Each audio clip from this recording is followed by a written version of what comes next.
right, guys, we're back again in the CN Society. We got myself, Jochik, Justman, and Jagad. We're back with a weekly anime and manga discussion. This is episode 13. It's gonna be a bit of a shorter episode because a lot of anime and manga are on break. But nonetheless, let's start off with One Piece. Hell yeah, let's go. Chapter 1064. So are we gonna? I guess Jochik, do you wanna tell them what happened? Eggheads. You wanna? One second. Hello? Yeah, don't worry, Oda. I won't spoil it. It's okay.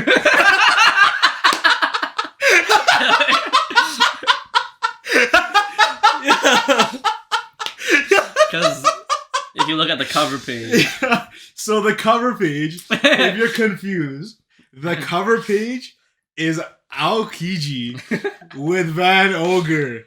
And I've been saying on this pod that Aokiji's there. You heard it here first, bro. I already know you're feeling so good. Oh, as soon as I saw the cover page, I was like, oh man, like, nobody touched me. dude, that's so insane, though. Yeah. Like, I was there with you though. I said Blackbeard. Yeah. We were there. We believe Black. I was like not as much there. I was thinking more just thinking about this. You were But at the same time, I was like, I thought they'd be scheming. Bro, I was there, but not. Here's the thing, right? In the previous pod, I talked with a man marked in flames. Yeah.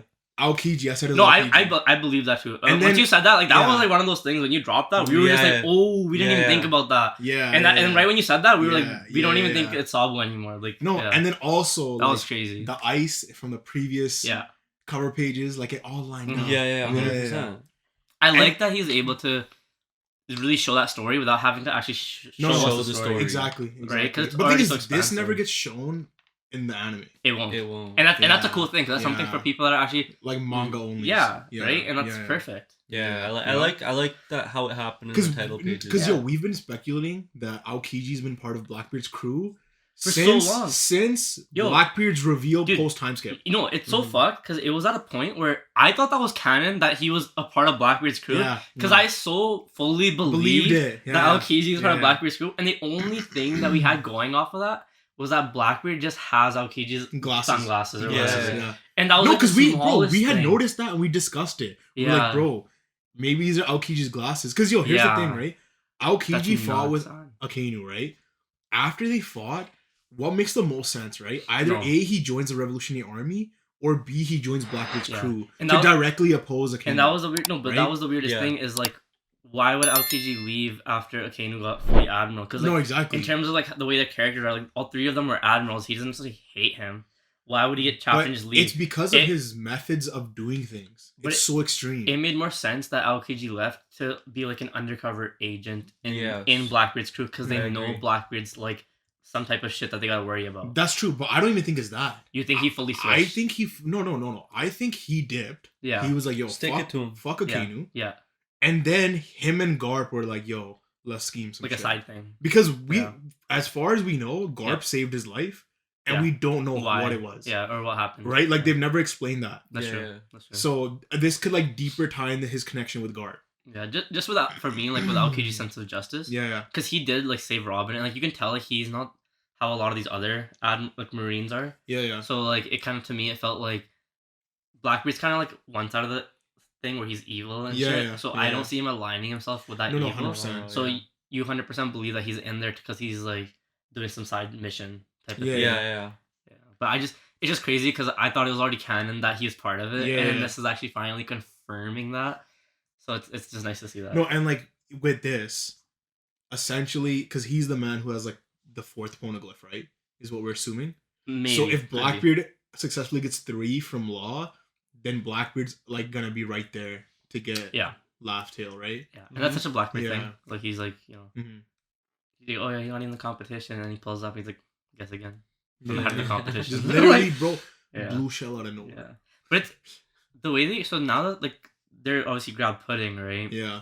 So now it's just like even like Pudding still can't read the poneglyphs yet because Big Mom had problems with actually like developing her devil fruit into an awakening. Yeah. So now it's like, do they know how to do that? Are they gonna force it? Are they gonna steal her power? That's what I was thinking. Like they're gonna steal her power. And like, because like, Luffy. and the way that I was saying, like they're gonna steal Law's power and just kind of swap it with Van Ogre's? Mm-hmm. Can they just do that, or they just have like a collection of devil fruits and they swap it with like Whoever, however they feel? like Just whenever be like, they yeah, need. like fuck it, like this is That'd what's be good for kind of us crazy. now. Well, I mean, because now that they have a base at Pirate Island, it's one of those things where like it have to happen at the base or something. Yeah, like, I don't know. Yeah. I mean, we don't actually know how it works. But again, like who would have Pudding's power? Who would they give that to? Like a Lafitte. Or they give it to anybody. Anyone who has eyes. would be actually nice. I just said that like twice. Yeah. No. I'm clicking with. It's clicking with me that like Luffy's personality and the way he is with like the cane. It's kind of almost like reminiscent of like Tsukishima from Bleach. Yeah. In a way, and he had the memory thing, so it's kind of like it plays. But we have to see, because like here, like if we're going back to the whole, we think Luffy's crew is gonna line up against Blackbeard's crew. Yeah. Lafitte is going up against Brook. Yeah. That's a very 1-to-1, like, because Lafitte has angel wings, Brook skeleton, devil. Yeah. And it's like similar opposite. builds, both have canes. Yeah. You know what I mean? Exactly. Like it's the exact same thing. But yeah. how does Brook's soul ability, you know, like? Okay, I might be wrong, but I think Lafitte's like their navigator though. Is he? I don't think so. Yeah. Do they even need a navigator? They're just chaos, man. Yeah, they're just chaos. But in terms of like their roles, like, obviously they're not like a traditional pirate group. Yeah, either. we have no idea. Yeah. I mean, you could say in some senses they're actually more traditional. They're actually like they are actually pirates, they're more traditional. Yeah. Anyways, that's what the laugh, bro. The right now? Huh? Z You gotta hit it like that, bro. Yo, you're Blackbeard for Halloween. There's no way you're telling me you're not Blackbeard for Halloween. Oh, shit. You guys found your costume. I'm gonna have my stomach out. Just fucking the hairiest. Little couple's costume. Yeah. Anyway, so getting into the chapter. Yeah. No, man. Like, I just find it crazy that like we just had Big Mom and Kaido versus Kid, Law, and Luffy. Yeah. And nearly immediately we're getting two emperors again. Well, essentially, Law's basically pseudo emperor. Yeah. Like Luffy was getting the spotlight for most of them, but like he's essentially there. The way the chapter went, he might as well be an emperor. Exactly. The way he's holding his own. That's why I just said emperor. Like, he might that's why I just came out. Yeah, because he's. For one, we got in this chapter that he has his awakening now. Yeah, I mean, he's always had it. But like the way that they're explaining it feels more proper, like to me at least. I think it was more so like they were surprised that like it's awakened. It's awakened, yeah. Because Blackbeard was just shocked. Blackbeard didn't have that information, and it's one of those things. And also, because Law grew from that Kaido fight. Yeah, but the way it's explained and the way he's like telling us and everything, like the way he's now seeing it. Because Blackbeard's shook. It's like it adds another layer because you kind of think like Blackbeard knows everything to an extent. So for him to be shook, it's like damn. But like I'm kind of happy because it's like, I mean, this is kind of, I mean, I'll talk about it later. It happens later on in the chapter where it's kind of just like, I'm happy they didn't run away. Yeah. You know what I mean? Yeah. Like, and that's gonna. Well, no, because I play into my. Yeah. So let's just get into the chapter. Yeah. But yeah, essentially we see Blackbeard, like he's charging at Law while he's on Stronger, and he just you know saying random shit, and then Law just like yo amputate. Yeah. Just murders the horse. Just Okay, do you think it's actually dead though? Yeah, fuck it. Like you think that's like, and now that's the one crew member like that actually dies. No way. He takes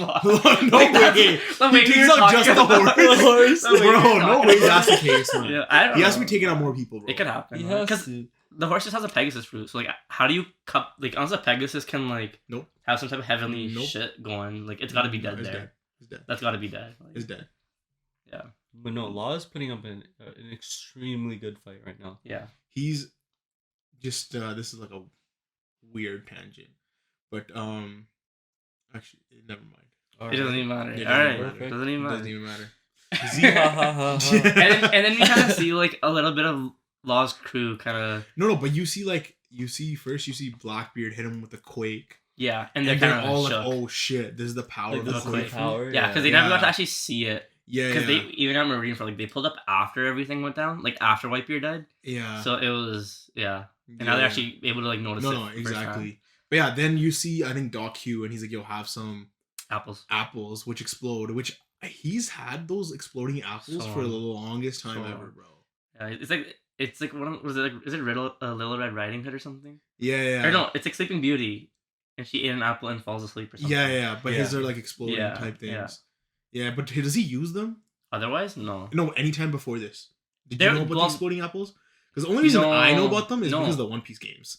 Oh. It's all but it's also because when Luffy he takes a bite of an apple and he gets shook because he's like that's kind of like you're very fucking lucky because he always has one apple in there that's like just a regular apple. Yeah. Oh, okay, and like that's how you knew that his like apples were screwed up in some way. Yeah. Mm-hmm. Yeah. But no, you see this guy like fall into the water and he just like shoots like a water jet out of his mouth. Yeah. And that causes like the apples to explode midair. So is this guy part fisherman? Like no regular humans doing that. I mean, honestly, the way that Law was saying, I think later in the chapter, where he's like, your whole crew's filled with devil fruit users. Like, are you like what? Yeah, like it kind of makes it seem like with Law having a submarine and stuff, he doesn't really want people like his crew to have. Makes sense. Yeah, no, it makes perfect sense. Yeah, because it's submarine. Yeah, so it makes more sense if they're fishermen, especially. Because he probably sees like the risk to reward not worth it. Yeah. Versus like Blackbeard completely especially with his fruit, he can wombo combo whatever. He can do it all. He doesn't need 100%. He doesn't need other devil fruit users, right? Yeah. But man, like, just like going into like this chapter of like them fighting. Yeah. Like I just him stabbing Blackbeard right through the stomach. Yeah. And he's like murked. And he actually gets murked. No, because he like cuts him and he's like, "Yo, what's this?" And then all of a sudden he's like, shock. Yeah. And then he gets hit with the shock and he's like, "Bro, what?" And the thing is, you see him like the way Blackbeard goes unconscious.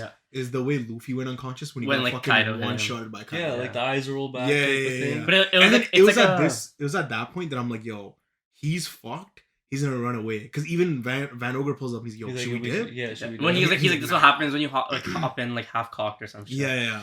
Right, but just the fact that he was like Blackbeard in response to that was like, we're not running away. Once we start a fight, we finish it. Yeah. It's just like Z just let me go back in. Also, because with the Marineford one, he didn't necessarily come there to fight. Yeah. Technically, you say he finished the fight with Whitebeard, but when Shanks pulled up, he was like, "I'm not even starting this shit." Yeah. Right. Hell no. So it's like it still plays into his character, and I was like, I'm happy that he said he wants to finish his fight because my whole theory with like the Law thing happening is like, and I really want that to happen. So it's like I like that it's playing into it a little bit more. And I was saying like in the previous pod that like Law's crew is not as useless as we think they are. Yeah. And this chapter showed that. Yeah. But still. You can do better. And it's kind of funny though, like we were thinking like Law guys were gonna try to escape, but like it's Van Ogre guys were like, do we dip? Uno reverse. This guy's kind of on some shit right now. That's crazy, man. Yeah. And like that's an Emperor's fleet, bro. Yeah. Yo, and like I don't know if you guys been keeping up with Twitter. Yeah. But Twitter was going ham. Yeah. Not me. Okay. Let me just specify. Because they were going ham over like, bro, Zoro versus Law. Oh yeah, like, not you. I didn't say anything. Crazy though, for the longest I didn't say anything. For the longest time, I think we were having the argument where you're like, who's stronger, Zoro versus Law? I still think Zoro. And I was just like, bro, like if they got in a fight, like Law's gonna beat him. I still think Zoro takes Law. Yeah, and you know why I think that? Why? It's because of his Conqueror's Haki, and the fact that the previous chapter we saw Law uses Haki to undo the effects of a Devil Fruit. If he can do that with Law's Devil Fruit, it's just GG's. And he has advanced armor. He can't control Conquerors. Yeah, he's not there. You're assuming that he literally does that against King. I mean, yeah, but I'm talking about when we had that argument. When we had the argument, it was more like during Dressrosa and Punk Hazard and shit. Sure. So like in those, it was pre-Wano. It's all good. It came to anyways. Though. I'm right anyway. So. I don't know. I still feel like Law's Devil Fruit's just so broken. That Yeah. Like it's such a weird like line to like walk on. Yeah.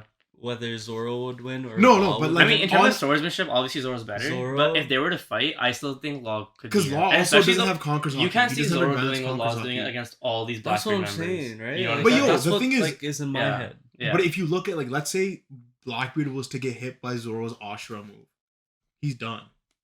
And no way he's tanking that. Considering the fact what it did to Kaido, no way he's tanking that. I don't know.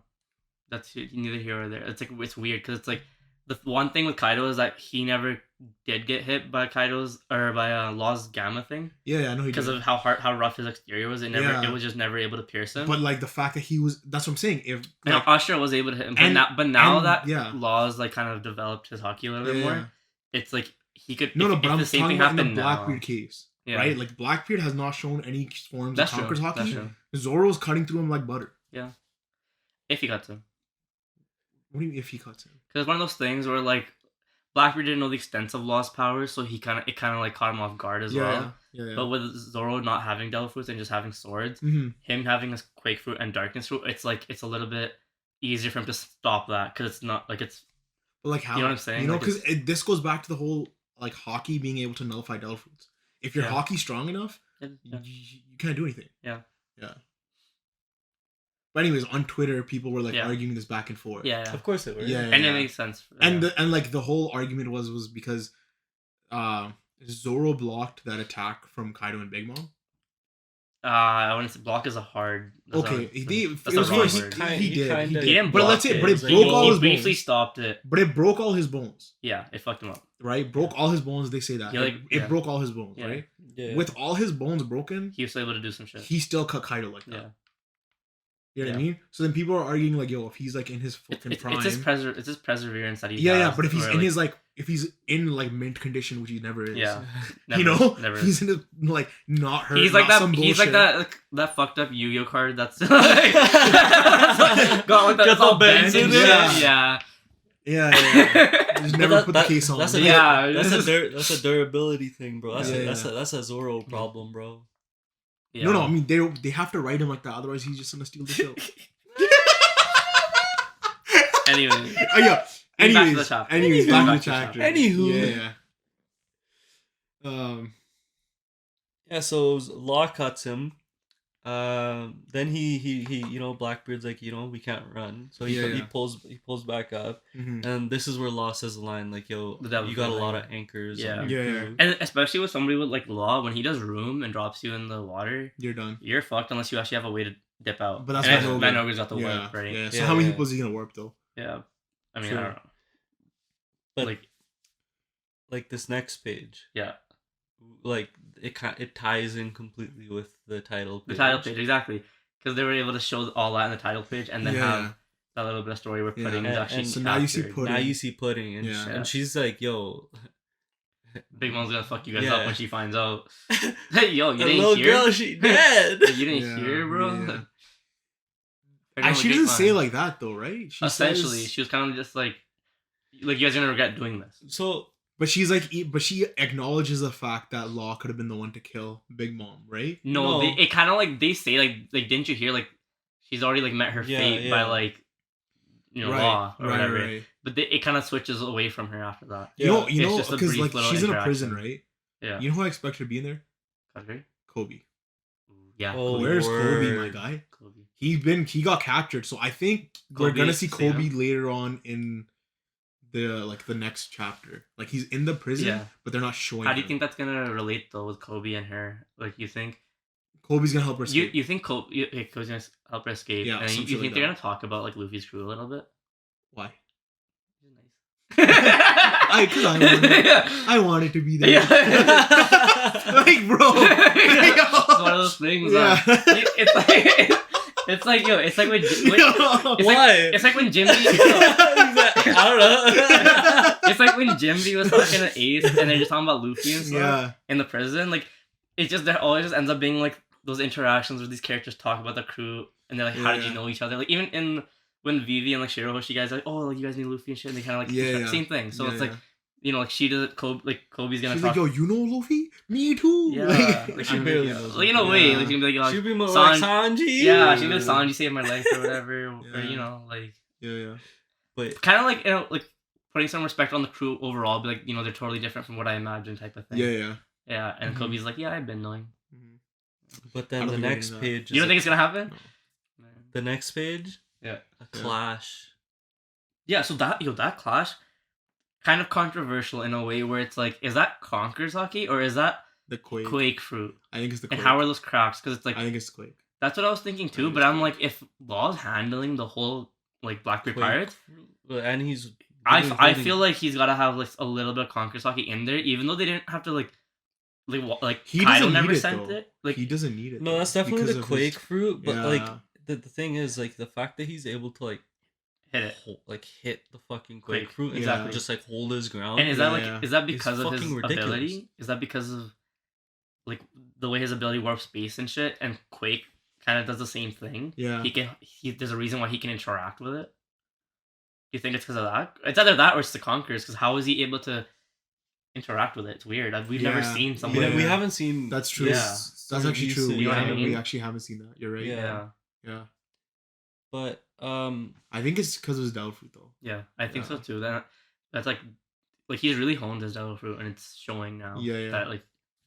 So basically, where this cuts off, Blackbeard says Black Vortex. Yeah. And then we get to. Because Black Vortex is what he uses on Ace. Exactly. To suck in his devil fruit. Yeah. Exactly. So it cuts off to Akainu. Dude, where they're like basically letting him know. Watch his death get off screen. Nah, it's never. To be honest, I wouldn't even doubt it with the fact that like how Ace's fight sort of got handled. Yeah. But the island that they're fighting on, by the way, is called a Winter Island. Yeah, that's what I noticed too. Yeah. But Akainu getting told that Law and Blackbeard are currently fighting and at Winter Island. Mm-hmm. Yeah. And I always in this sense, I don't understand why do they have to wait. Yeah, I think because there's he said again we have to wait. Yeah. And I think that's referencing the Kaido fight where they had to fight again. Yeah. Or they had to wait and they waited for CP0 was waiting till the end to pick up the scraps. Yeah. I think it was the same thing where they were kind of from their perspective, where even if pirates are fighting, if the Marines pull up, I feel like it's like enemy of my enemy is your enemy or is your friend or whatever. Friend, yeah.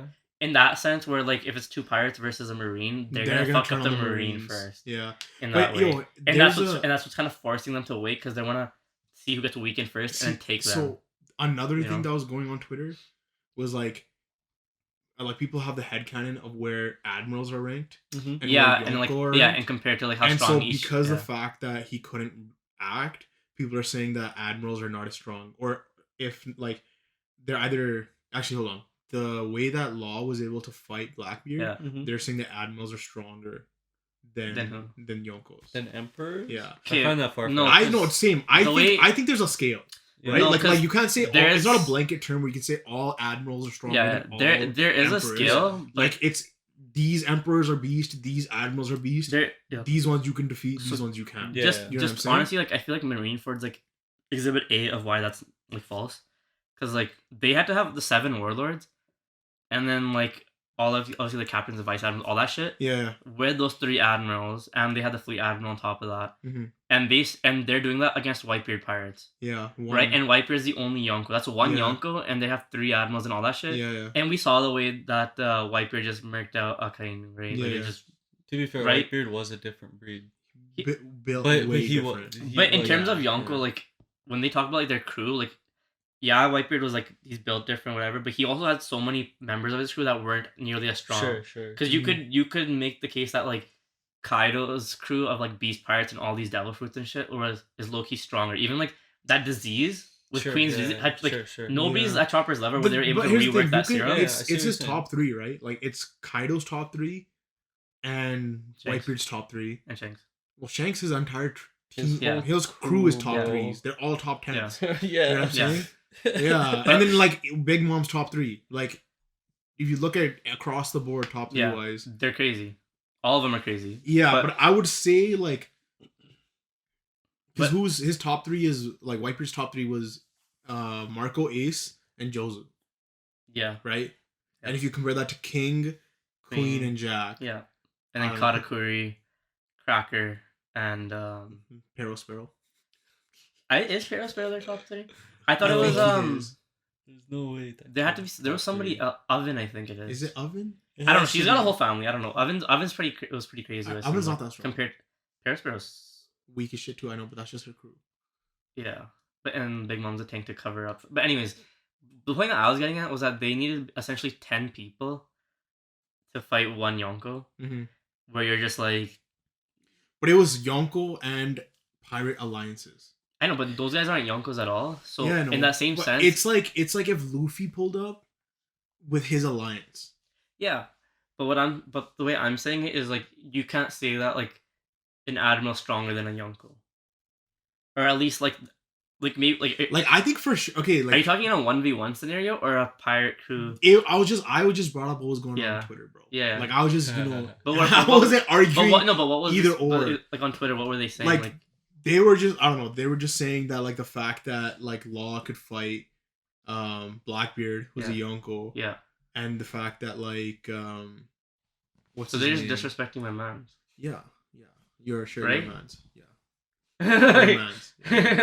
Yeah, your mans. like why are they disrespecting? No, because if you look at like any of the admirals, right? Yeah. Like Kizaru, he's murking out so many people, bro. Okay, but would you say that Ben Beckman from Shanks' crew is stronger than all the other Yonko, like actual Yonkos, like stronger than Kaido, stronger than Big Mom? No. Right? And Kizaru was like, right?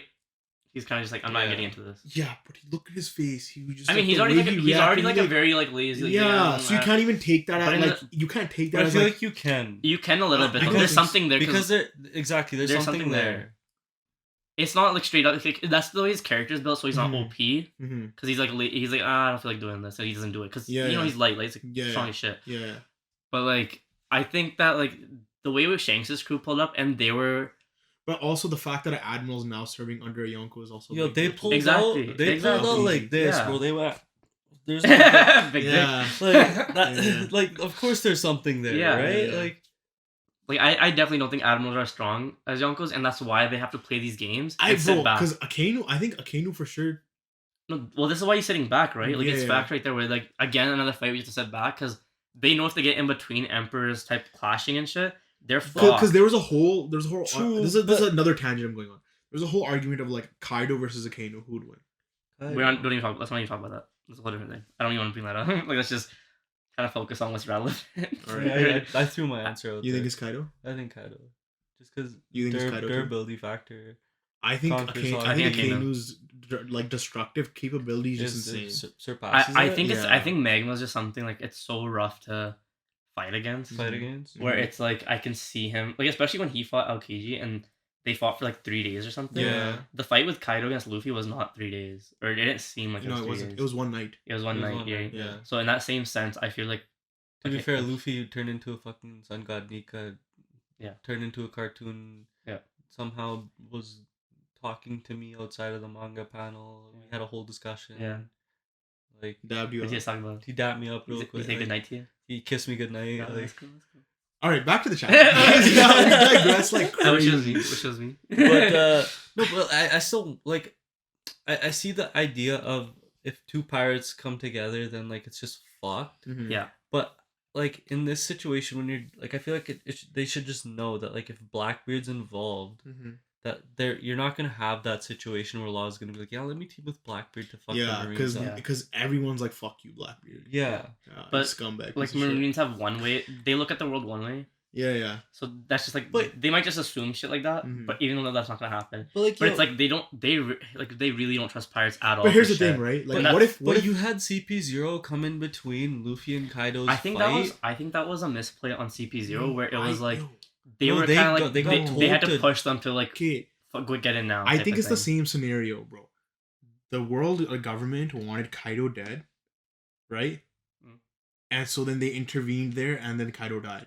Here they want Law or Blackbeard in dead. that moment. So they're like, we're gonna wait, and they're gonna. In that moment, they didn't hit Kaido. They hit Luffy. Okay, yeah, whatever. They helped Kaido. Okay, whoever they're trying to kill, like whoever they want dead, is whoever they want dead. Yeah. So in this scenario, they want either Law. I'm assuming it's Law, or Blackbeard dead, and they're gonna pull up at the very end. Probably because of Law's it makes more sense at the end. Yeah. Yeah, not mid. I think that's why he's like, I'm forced to wait because I feel like he's more brash and he wants to just pull up and just. But I think the mid fight thing with CP0 was like they're running out of time and they kind of need to like make the move now because of movements that are happening like otherwise. Yeah. Right, because Blackbeard was like or whatever was happening like you know. Mm-hmm. But I don't know. I just find that line weird. I do find it's a lot. Like, there's a lot to talk about there essentially. Yeah. Then we kind of get back to Egghead Island, right? And we got Kuma's police thing, and they're kind of just talking about how like they're kind of referencing Thriller Bark how like Kuma's like a soft spot for like they kind of everybody's old, by the way. We're getting there, but like they kind of talk about the soft spot that Kuma has with their crew, where it's like a sore spot, you know, because they really one man their whole crew. Yeah, and then so then everybody's old. You see how Bonnie could. So now we know, like we have the answer where Bonnie can like age other things. Yeah, I swear somebody said that on the pod, right? We were talking about it because somebody said it, right? It was me. It was like you. It was me. Yeah. Why is he pointing at us? I don't Just know. say it. We were talking about how Shinobu can do it to other people, and we're like, we don't know yet if she can. And I was like, yo, maybe probably her Devil Fruit Awakening can. Probably she can. Because I had the whole theory of her aging a pornoglyph and everything. I don't know if you remember that a couple pods ago. Yeah. I'm just saying. Take it where you can. Yeah, I'm just saying. Anyways, I think Jinbe got de-aged, right? Yeah, Jinbe got de-aged, and I really like that we got to see him as a kid because he's already like old and shit. Seeing Luffy old and then having like that subtext of a possible future. Yeah, it's kind of like, are we really like? It kind of makes it seem like, are we even gonna really see him ever become old? I honestly think the possible future thing is like, I don't know if you've ever seen those interviews where they interview Oda and they're like, oh yeah, what would so and so look at this age? Age 45, age 60, and all that. Yeah. Right, but he shows like age 45, and then he shows age 45 twice. So one where possible situation. Yeah. So one where like Luffy's looking more like Rayleigh. Yeah. One where Luffy's looking more like how he's looking like now. Garp kind of. Not Garp, like more like that. Yeah. So it's like one. It's like two different possibilities, and I think this is just a nod at that. I don't think this is anything to like really look further into. Bit of comedic effect. Yeah. I don't think it's I thought a deeper type. To thing. me, I'm obviously my own fucking theory that I've been thinking that Luffy's not gonna survive the end of the series. Right. So I just kind of feel like I just thought like either that's how he's gonna look when he at that final moment when he gets out of Gear 5 finally, where he actually does die after the fight, or just like if he looks like that when he dies, poor guy, bro. He got done worse than Ichigo with his haircut. Yo. He got done worse than Naruto. Yeah, I mean Ichigo looks kind of fresh. Ichigo looks fresh. But he got like a little bit of stylized in the one shot, but like when we initially saw it, it was not good. Yeah, I mean he looked more like his dad. Dog shit. Yeah, Naruto was dog shit. Yeah, they even did Gaara dirty. Yeah, Gaara. Gaara. So like, if this is what Luffy looked like when he died, that's the same treatment. No, I don't think so. Bro, look at this motherfucker. I know, but look at him. You telling me you still wouldn't clap his cheeks? Nani? Bro! Yo, you guys that's your brother. You wouldn't? Why? Yo, what? Crazy. Y'all shallow, bro. You're in shambles right now. You're in shambles, bro. Get out of here, man. Room. Yeah, room. Let me isolate us. Yeah. Crazy. So we get a little bit of Kuma's backstory.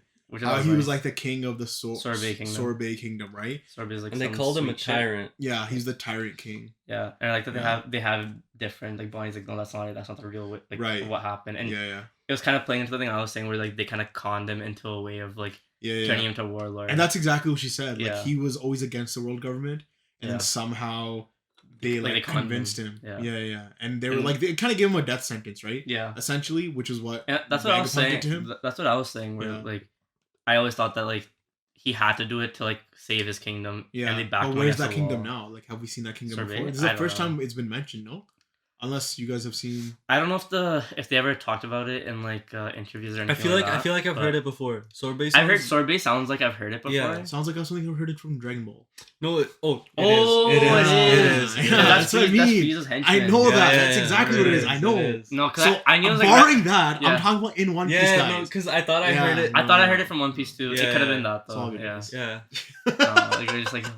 You guys are hilarious. Because we've heard that name. No, because it was like I've heard this in an anime before. Yeah, it's not like a frequent thing. Like you don't hear that like left, right, and center. Yeah, like, but yeah.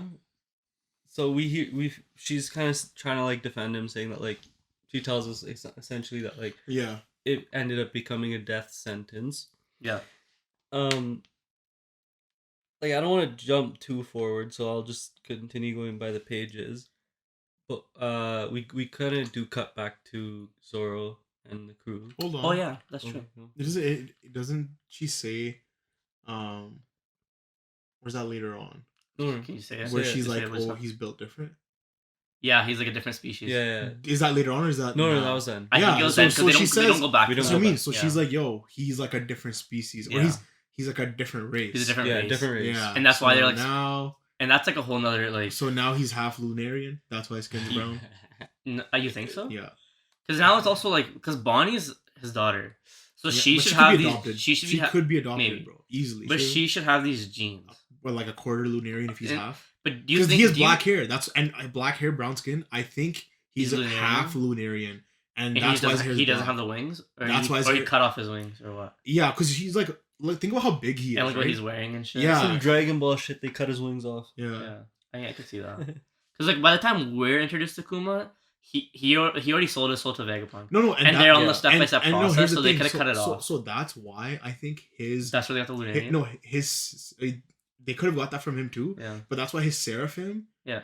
Is like not acting because he was already half Lunarian and it's already trying to make him like him. Do you know what I'm saying?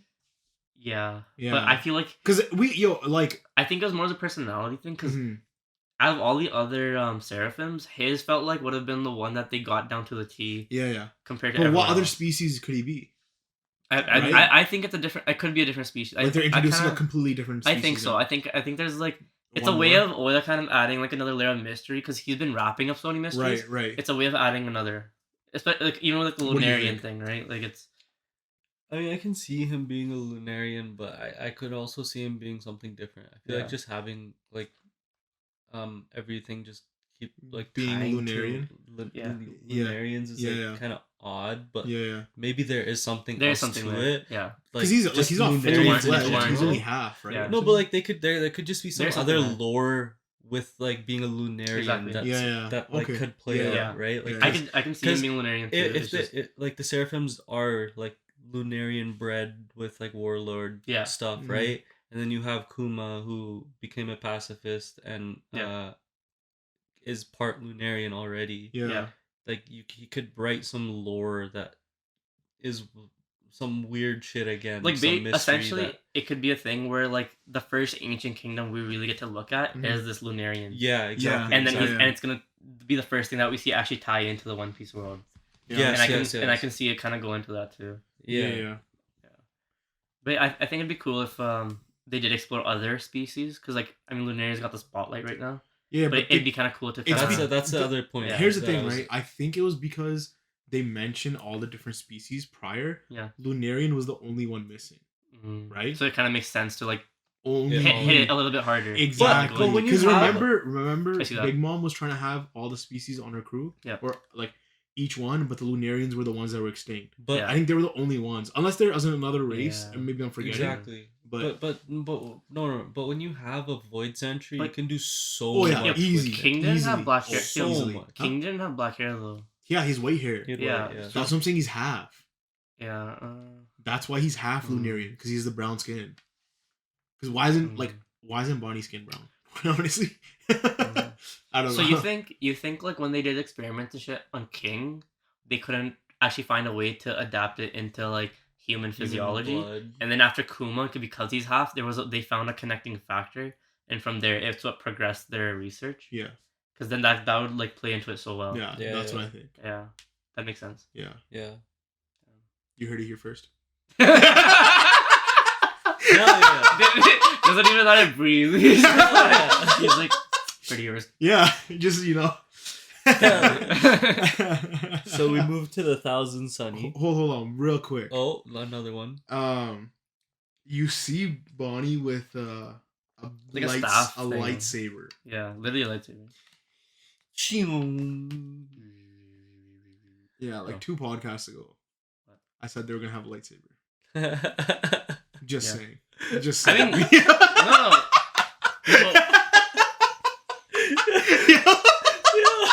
This guy's squeezing your other theories are here, that theory is here. Yo, it's still right. Huh? It's still right. No, I know, but it's the way we saw it, Ben Light and shit, like that wasn't. None of us were like, oh yeah, no, like that's not happening. Like it was like, okay, yeah, like we all see that happening. The lightsaber? Yeah. Where did you guys see that happening? Because they had the bending of the light stuff. Oh, yeah, we were kind of like we already expect that to happen. Like it wasn't like you were like, oh, I just found new territory. No, but I was like, yo, lightsaber. You know, nobody else was like lightsaber. I mean, that's fine. I'm just saying. That's cool. Alright, so we moved to the Thousand Sunny, and they're flying up with the robot. Big robot thing. Yeah, and they're talking about anti-gravity now, adding a little bit of science. Yeah.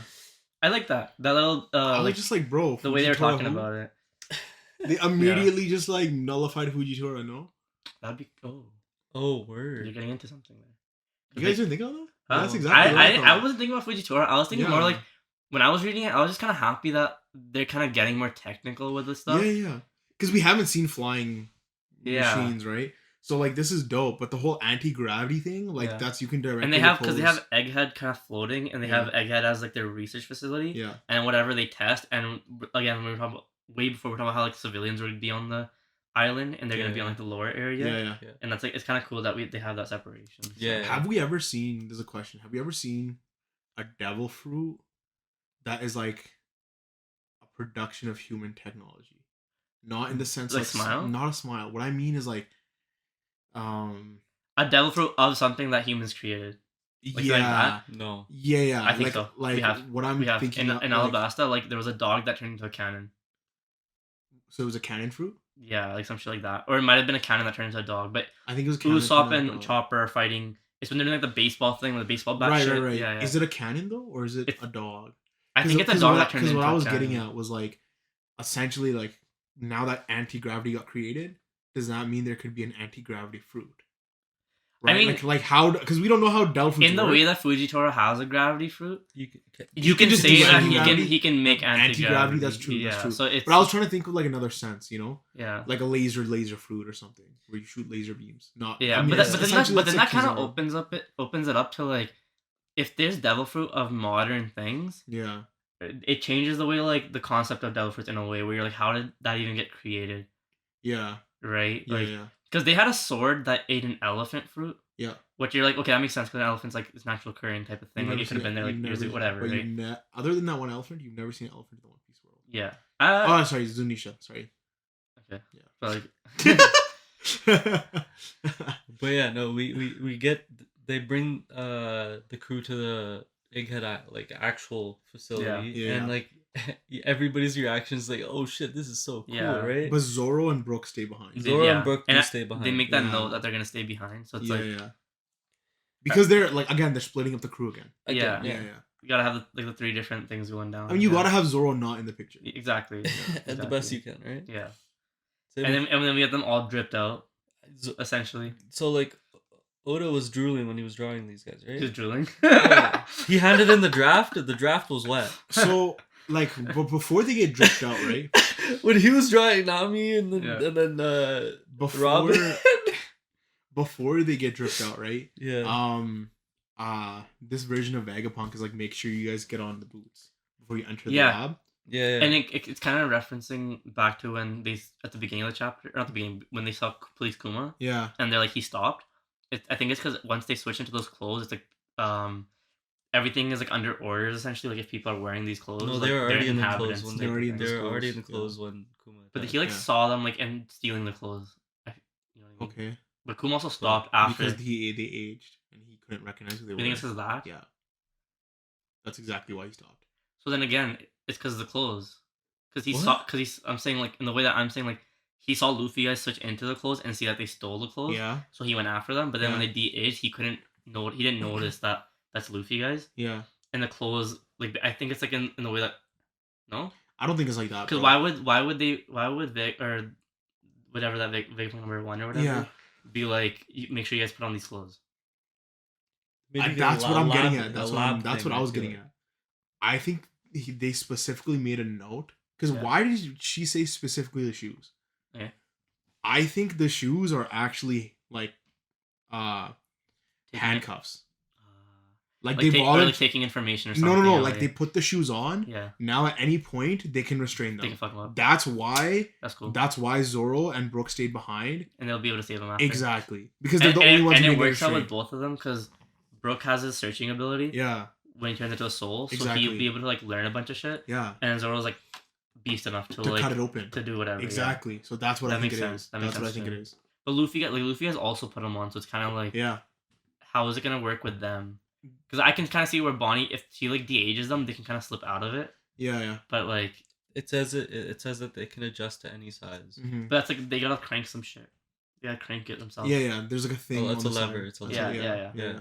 So but I think that's what it is. Like the reason why everyone has the shoes on is so that whoever the main Vegapunk is, at any point he can like stop you. Like it's like it's like a trap type deal. And that kind of makes sense with like going from like the first chapter of this island. Yeah. When she was kind of like, you're pirates, like you're still fucked. Like it's the government's facility. Yeah. No, exactly. And it's like he doesn't have to stress about like controlling them because he can do it whenever he wants. Yeah. But moving on. Yeah, so he was drooling when he said that's what we're moving on to. That's not what we're moving on to. The shot of like Egghead Island, where like the robots like taking them up. This is what I want, like the futuristic vibe. This is that. Like, this is dope. Like we're getting everything. Like we're eating. Yeah. Consistently. And I hope this is like colorful and vibrant. Or it could just be dystopian as fuck. But either way, like so just that final page spread, and then you got a little couple lines over there that you want to talk about. Yeah, this is what I want. This is like the main. We get presumably the main Vegapunk. Yeah, Shaka. Or is it Shaka? And we don't know. We don't even know. Yeah. The line that he says is the problem with being a genius is that you can see your own future coming too. Yeah. And we get a line. What are you talking about, Vegapunk? And he says, "I think I'll be dead soon." And then he says, "Don't kid about something like that." And then he says, "I just want you to know about this dragon." Okay, dude, so many things to unpack there. First, for one, he turned Kuma into a fucking cyborg. Yeah. The death sentence shit that Bonnie's talking about. So it could be all a lie. But no, we saw it. I'm thinking like the way. Okay, so like, what the fuck just happened? I don't. Okay, so I loosely remember this where when people were talking about Vegapunk and this kind of goes back to when Kuma told Vegapunk like just let me have one last like order before I give you sign away my soul. Mm-hmm. Let me protect the Straw Hat's ship. In my head, I was kind of like why would Vegapunk allow that? Yeah, because he's helping a pirate crew. Yeah. And now like this connection where he's kind of just like Dragon. Yeah, you're kind of like, was he always like a revolutionary dude where he's kind of just like, has he been undercover for the Revolutionary Army in the government all this time so that they could keep tabs on him? Exactly. But we've known that he's been with the government for a long ass time. Exactly. So like also, how long has he been with them? Also, it could also be a thing where Vegapunk has been there longer and he's seen all the dirt behind like the government. Yeah. And even though he couldn't do anything, like with Dragon coming into power and stuff. Yeah. It's like he was like he's actually the leader of the revolutionaries. Yeah. But then he like Dragon's like the head. Figurehead. Yeah. Like he found out everything while working for them. Yeah. And then he told Dragon, he's like, I can't be the one to do it. You need to be the one. And Vegapunk's like restricted in his movements. Yeah. And like he's been and the reason why he did the whole Kuma thing is because he was ordered to, and he had to do that to stay undercover. Mm-hmm. And then the reason why Kuma was okay with it is because he probably knew Vegapunk was for the greater good type. And also Vegapunk could have built Kuma in a way where he can revert it. He didn't seem like he was, but we don't know that. We don't. I mean, he doesn't seem like it. But it's like, if something happens where like not Vegapunk, like say Vegapunk dies or whatever, Frankie looks at the blueprints and finds a way to engineer it backwards. Yeah. Like, I mean, I wouldn't get this. So I had like this very outlandish theory. Go for it. Vegapunk's Luffy's mom. I can see that. I can see that too, but not in the same way that you're saying it. Just because like we know what Vegapunk's original body was a guy, and so it's like Ivanko.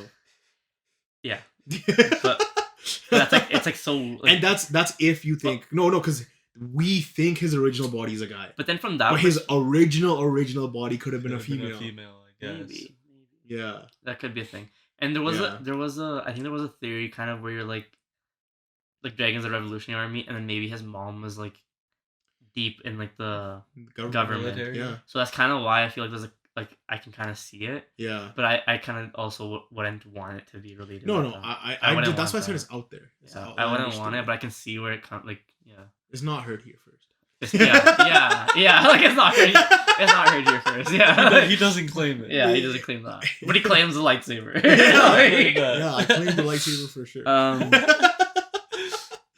Yeah, I don't know. So I don't know. Like with Vegapunk, just like so much just happened like right there with those few lines. Yeah.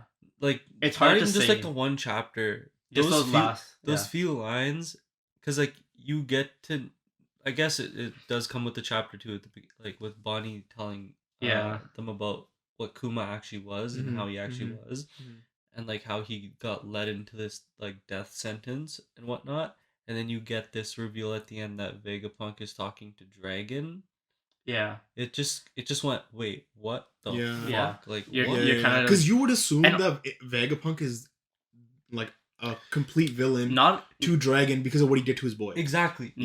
And then that also explains why the way Sabo reacted when he saw Kuma, why Dragon reacted differently the way those events went down. Because Dragon can see like the bigger picture because he's got that inside info and shit. That's true. Right? Because before we were kind of like, yo, like Sabo's been with Dragon for so long, like why didn't Dragon tell him? Like do anything? Like, we were kind of like, it's so weird that Dragon didn't react the way like I guess a lot of us expected him to. Yeah. Right? And then with Vegapunk himself, like this is the first, like, I guess we're finally getting more Vegapunk stuff, but it's kind of like the way he was like, I was able to see like my death. It's like, he knows that they're after him, like maybe he slipped up or something. And now that Luffy guys are there, like, and he knows that Luffy is Dragon's kid, like, he's gonna help or him. his kid. Yeah, or his kid, sure. Yeah, like sure. But like, but then that kind of throws out. We'll make you claim it. but then that kind of throws out that the boot theory that you had. Yeah. Because Vegapunk's assuming that he's with Dragon, it's kind of like, so like, why that would was he the even other thing want when to I was thinking about the boot theory like that. Is like, yo, like the only reason he would want to stop them in that sense, like if like they are handcuffs, is like if Luffy was or Luffy or somebody out of the crew was gonna do something that would be like irreversible in terms of the grand scheme of like what the plan of what Dragon guys have plotted. Yeah, exactly. And Luffy would do that though. Yeah. Like, but the way he said that he can foresee his death coming, because we know, like, we kind of can tell CP0 is gonna pull up on this island while Luffy guys are there. So I don't see them as handcuffs anymore. Like, given that last sentence, you're kind of just like, he's probably prepping them to like help them out in some way, like whichever way he can before he dies. And it's kind of gonna be like the last of Vegapunk's tech before he dies. It kind of gave me like, he's like a dude with a helmet on. He's like, I can foresee my death. I straight up thought, okay. Yo, did you guys not think the same thing? Not really, no. No? Not really, no. Okay, alright. No. It wasn't the same thing. I'm not gonna say what it was, but yeah. It's not the same thing. Yeah. No, I don't know. It was just like so... I think he could tell that he was getting too dangerous or whatever, or the government found out that he slipped. They found a connection. And it could be in the way with what happened to Sabo and stuff, so that maybe they found some information from that incident. Yeah. So that's what led to the Vegapunk thing. That kind of connects. That kind of connects to like when we were like, why would the government want Vegapunk dead in the first place? Yeah. And now we know. Now we kind of can maybe connect. Yeah. Like maybe they figured out the connection. Exactly. Yeah. Dude, but that's like, it's so crazy because this is like something that like you've never seen theories of these, like for Vegapunk especially, that like you'd be tied in. That's true. For sure. Well, I felt like I did see somebody say that like maybe he's part of the revolutionary, but like it felt so far fetched in a sense, especially. Somebody stop this man. I'm just kidding. Somebody stop him. He's out of control. Yeah. Anyways, solid chapter. Yeah. Solid chapter indeed. Do you guys think like it's kind of crazy though? Sorry, like before you go on with it. Yeah. It's just the way Oda's pace quickened when we thought it was gonna settle. Yeah. it didn't actually really settle. No. This is like what the new pace is. Yeah. And it's like he's giving us like a bunch of stuff with what's happening in the arc and stuff that's happening outside the world, and I feel like he's gonna continue doing that each chapter. Mm-hmm. And it's just always it's always gonna be something like things to look at with how it's coming together. So it's just, dude, like One Piece is literally gonna be like 10 out of 10 chapters until it ends type of thing. Yeah. The way it feels, you know, like. But to be honest, you never know. Yeah, you never know. Because we thought, well, personally, in my opinion, I thought Wano was gonna be 10 out of 10, like especially in the last act. Yeah, and then it kind of dropped. And then it kind of dropped for me, like where I was like, okay, there are a few chapters in there that was that weren't 10 out of 10s. That's true. But I would but the total shift, like in each of his like sagas that he's done, with like beginning of a Grand Line and then New World and then now this final arc, it's like you can see the shifts. So it's like the pacing wise, I think it's different. Because that New World shift, I think it was more like kind of slow burn in that New World area. Yeah, because it was in a sense you're doing another like a new start. Right? Yeah, like another you have to do world building again. Essentially. Yeah.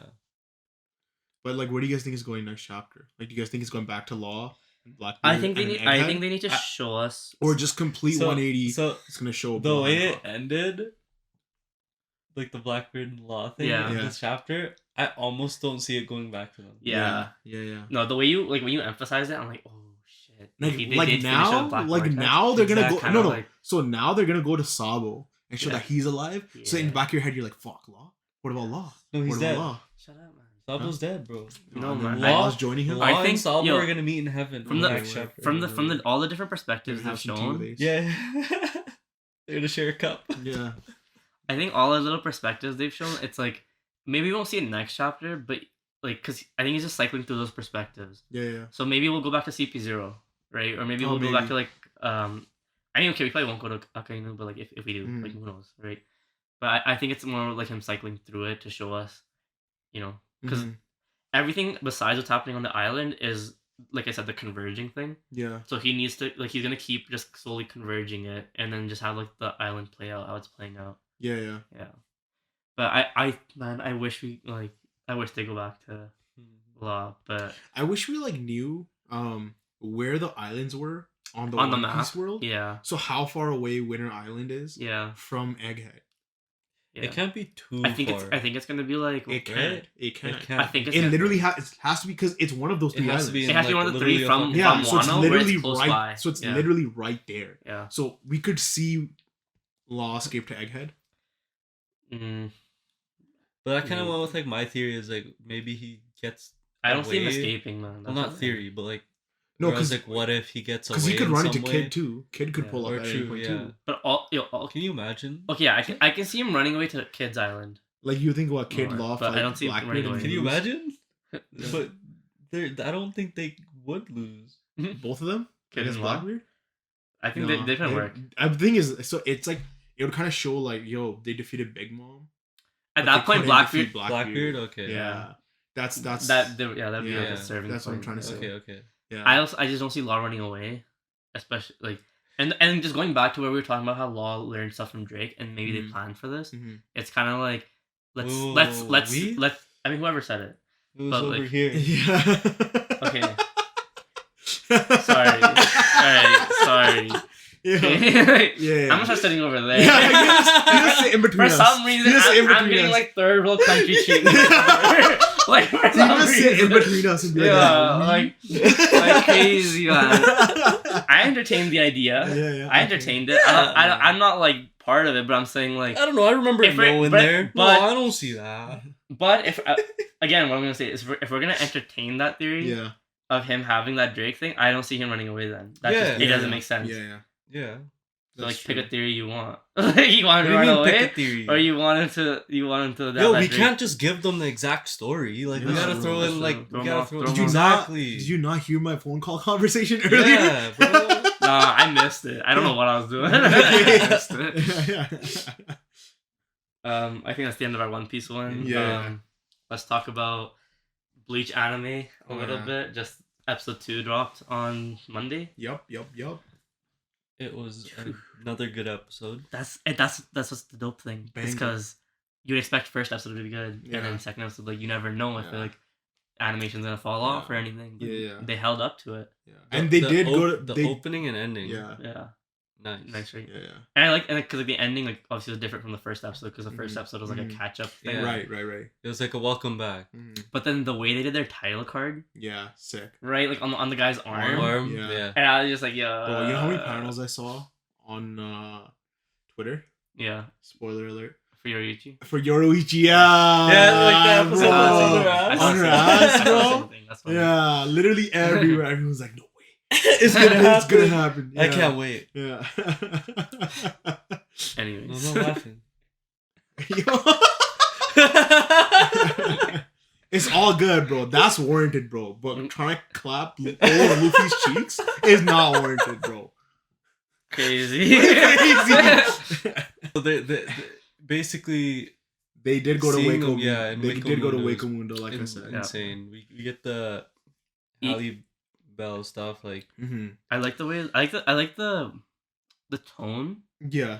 Like I don't know if like I guess like the filter they put on it or whatever. Like I like the way it looks because it's not what I expected. It's like darker. Yeah, like I don't, and like the music's and crazy. there's that bluishness to it like too. The orchestral music, just like the very very German vibes.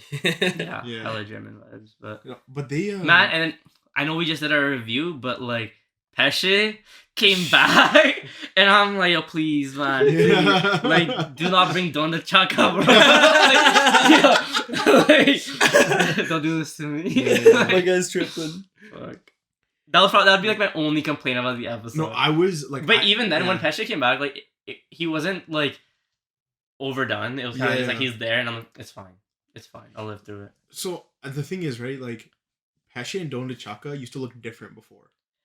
Right? They changed their appearance after Nell lost her memories. But now that Nell has her memories back, why do they still look as goofy as they do? I don't know. I think that's like they should have reverted. You know what I mean?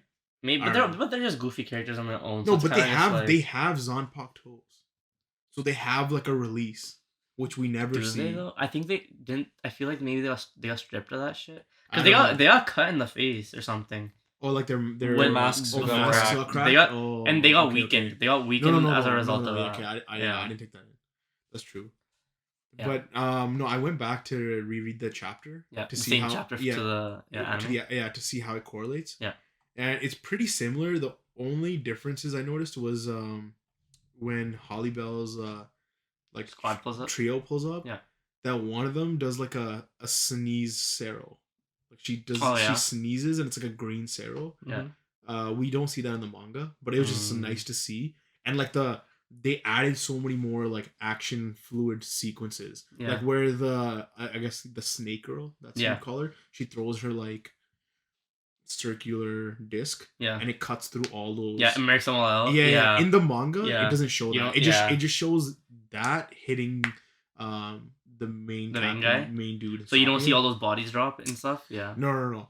And then that's nice, man. Like I like it's like little sequences. But when they hold the funeral for the lieutenant, Byakuya gives a speech in the manga about like loyalty and shit. Okay. And they didn't include that? That's not in the episode. In the episode it's just silence. And people were like why wouldn't you? No, but some people were like, yo, the silence hits harder. But then when he's giving the speech, he's like talking about their relationship. Like he's been there since day one. Like, you know, and he's like talking. Do you think also it would have been off-putting to have Byakuya say it? And it would have been not this. You know what I'm saying? Like in terms of like having somebody give that speech. Yeah. Wouldn't it have been better from Yamamoto to say it? Yeah. But Yamamoto's never been like a. Yeah. Exactly. So and Byakuya too though. He's been a lot like whatever like. Yeah. I mean, you could say like he's grown since then, but like I feel, and I think that's like a thing where Kubo's like, you know, let's just have it silent because not looking back at it. But it's like this is a character none of us know, right? Exactly. So it would. But the eulogy or like the speech he gives gives context to his character and his relationship with Yamamoto. But then at that point they kind of already just like They kind of touched on it. Yeah, they did say it. But they did kind of say it in the episode that like his loyalty. But at that point, being Squad 1 lieutenant, how long he had been with Yamamoto. Like I felt like they already because like the thing is in the manga they explain how he on multiple occasions was offered the position of captain, and he never went up because he wanted to stay with Yamamoto. Exactly, and they never say that in the anime. Shit. That because that's how bad he wanted to stay. And I especially remember that, and I was just like, that's like. It added so many, like, I guess, like, more to this character, like, so much. We don't see this guy, and all of a sudden he's dead, and we're kind of like, yo, where was Yamamoto's vice captain, right? And so the other thing is this the same guy that gets clapped by Ichigo in Soul Society arc? Yeah. Okay. Who gets punched by him, right? Yeah, same dude. Yeah. But a lot of people were saying that the eulogy might be, or like his speech might happen in the 3rd episode. Yeah, I can't like judge it off that, but it wasn't because it was before they. Or it could happen in different contexts where, like maybe Byakuya was talking to somebody else. Like maybe it's at Po's funeral. It was like the way it was. He was talking and like Renji was like listening, but I think everyone was listening. You know. Yeah, that's kind of hurting that I wasn't there. But it might be in the next episode. Yeah. But we'll see. But the silence did hit though. The silence did. Yeah. It could have been like an executive decision by like Kubo to just be like, looking back now, let me just cut that out. Yeah. Maybe. Right? Yeah. I mean, with how heavily involved he is with anime, surely. There's not going to be missteps. I definitely feel like everything in the anime is what he wanted. What he wants. So if things there's not going to be missteps. So if things are cut out or things are put in, it's because he wanted. He wanted it. So either way, like this is like the way creative integrity to the creator. And what exactly. Wants, So because I don't know, like, could you guys feel how sad Yamamoto was? Yeah. Just like the back shot of like over his like neck or his head, right? Like you just feel it. Yeah, you could also say that like because like that vice captain was like introduced and died type of thing so quickly, like was there even a point to add that layer to his character? Yeah, because it's like it's like the story's beyond him. No, that's true. That's true, right? Yeah. But then why kill him? Kill somebody else. Just to infuriate the way it infuriates Yamamoto. Yeah. Right, because it's his vice captain. That's true. It's a whole. It gives it. It's like it's a declaration of war thing. Right? Yeah. If you're gonna declare war, you're gonna declare it to the head captain. Yeah, that's true. But you could do that by killing one of his captains too. But it wouldn't hit. Not the same as hard. Yeah. We didn't even get to see his Bankai, man. Fuck a Bankai. No, I wanted to. I wanted to see his Bankai. I was kidding. I was gassing it up last episode. What do you mean? Yo, that was like specifically one of those moments where you're like, man, I wish I see like. I feel like for everyone, you're kind of like, I wish I saw their Bankai. Mm-hmm. But like for him, I was like, like we never see his character. He died, and like, I wish I like. Why did Bankai get like off screen? Yeah. But then whatever happens later. Yeah, I mean it was a solid episode. It's obviously like it's moving nicely. Yeah. It makes Mondays nice. It does. Yeah. Bleach is back. Yeah. Like it's surreal in a way. It's so happy. It's so surreal like that. Like we're actually, we're in 2022. Yeah, Bleach is back. Yeah. Man. Let's go back to manga. Yeah. For a little bit. We'll talk about My Hero. 370. I have nothing to say. Actually, can we just skip it? No, I genuinely have nothing to say. Dude, that's actually raw. Essentially, the chapter just touches on like how much mutants are disliked, discriminated, even more so in like the superhero society. Yeah. And so you kind of just see what is his name, Spinner. Yeah. Just kind of like go through how how they were treated and whatnot, and then he kind of gathers all the mutants. And he's like, let's get Kurogiri. Yeah, we got like fucking Magneto Part 2 over here or something. Getting the mutants together. And, and he's like, they wanted to storm the hospital to get him back. But then you actually see, I don't know his hero the announcer name. Guy. Right? No, the announcer guy obviously been popping off. Yeah. But you actually don't know his name. I don't know his name. He's like the tentacle dude. Octo Tentacle. He's part of like their UA class, right? Where he can like grow limbs. Like he has like wings and like hands and ears. Everything. Yeah. And the thing is, from the beginning of the series to now, he's such a quiet dude. And he talks out of like his limbs. Yeah, and he has like a mask. On his he has a mask on his mouth. And the thing is, like up until this point, I just thought he was like a regular dude. Yeah. Who had like a quirk. But then at the end, you see his mask get ripped off. Yeah. And he's a mutant himself too. Which I thought was kind of cool that they show. Yeah. They definitely added a lot to But like the mask is so misleading because his face does not look like that with the mask on. Not at all. Yeah. Not at all. I think it's kind of funny the way it looks, but yeah. Anyways, it felt like it felt like a not like a filler, but like something where like while the main stuff's happening, it's kind of showing you like obviously like last chapter it did switch to Spinner, so it's kind of just showing you what's happening with what he's doing. Mm-hmm. But it was so misleading. It's misleading. That's what I was gonna say. Misleading. But like, see, like, where is he going with this? Yeah. Like, where? Like, what? Why did he need to write this in for something later on? You know? Sure. Yeah, because the way he built up, or at least what we were talking about for the last chapter, when we're like, okay, why is he so like contingent on Spinner being this dude? Exactly. And you can tell that Spinner got these powers, and now he's not really in control as much. But what I see is gonna happen is Spinner's gonna get the warp dude. Warp dude's gonna warp Shiggy out of his prison that he's so in. Switch him in. And then there you go. Now he's free, and now chaos can consume like how they want to do it, right? Because right now they don't have a way of getting him out. Yeah. And this is the kind of only way he could think of getting him out. Like there wasn't too much with the chapter. It was basically again like just like the stuff you talked about. You summed it up really well. Yeah. Like it's just Anyways. actually. No, I don't. Let's just move on. Chainsaw Man Anime episode 2. Yeah. Yo, I liked it more than episode 1. Personally. Yeah, probably. Just from the CGI perspective. Yo, turns out a lot of it wasn't CGI. Really? I saw that too. Wait, for it was hand drawn, Episode 1. I saw that too. Why does it look like that? It's because of the frames or something. It's because of the frames and like the way that they tried to make it as fluid as they possibly could. That it just looks CGI. Yeah. That's so weird. It's so weird. I saw the hand drawn frames. Yeah, side by side comparison. Comparison. Yeah. And I was like, what the fuck am I looking at? Yeah. Yeah. Because that's so weird. Yeah. I mean, it did hold better than most CGI I've seen, so it's kind of like it makes sense. I fucking call it Ajit, bro. Yeah, you did.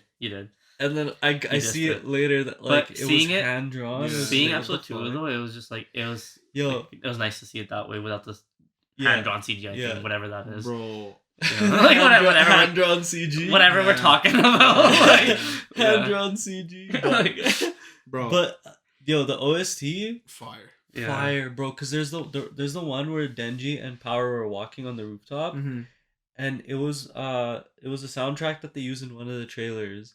And it just sounds so eerie and like mysterious, but it just hits perfectly. And I think for the atmosphere of Chainsaw Man. 100%.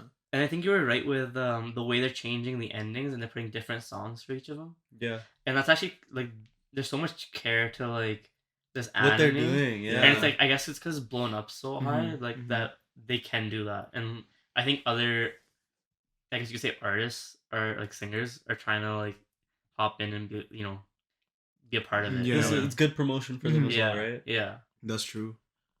That's crazy. Like, it was a good episode. They're doing a lot, bro. When we got introduced to Power, bro, when Denji was kicking Aki in the ball, so and that ball thing, like, because it comes back later too, I think, right? Yeah, a little bit. So like, it's just it's nice later. To see it. It does come back later, but just so funny. I mean, you start to see like their dynamic, and then you see about Makima treating Denji like a dog, kind of, and not really, like, you can kind of see that she's giving like a give and pull to Denji, like just enough where he'll be like, I want to be with you, but like at the same time like making sure like she doesn't feel the same way. Yeah, she's a player. and then Power is also just Power. Yeah, like he's just doing her thing. Like I think it was a good. She's fucking jokes. Her voice actor's perfect though. Hell yeah. Yeah.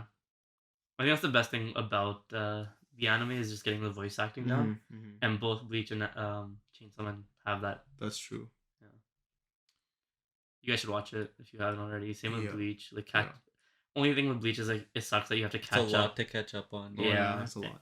And if you're not part of this, it's kind of like you're missing out. Like I feel bad for you. You're missing out on something that like, you've had years to catch up. True. And it's like, what are you doing? It's kind of like you're missing out on like one of those like monumental moments as a part of the anime community. Oh yeah. In terms of like the way like with Dragon Ball Super where we had Ultra Instinct Goku, be a thing, and how that broke the internet. Yeah. And like it's something like that where like facts. Looking back, you won't realize like how Bleach like got impacted and all this stuff, and then even Chainsaw Man, I guess. So moving on to the Chainsaw Man manga. Yeah, I mean, chapter was it 107? Yeah, 107. Yeah, so it starts off right away with this fight between Yoru and Justice Devil. Yeah. The way she turned into like the devil, like Justice Devil. Do you think she's gonna die here? Yeah. Right. It doesn't seem like she's gonna revert. I don't think she's gonna die.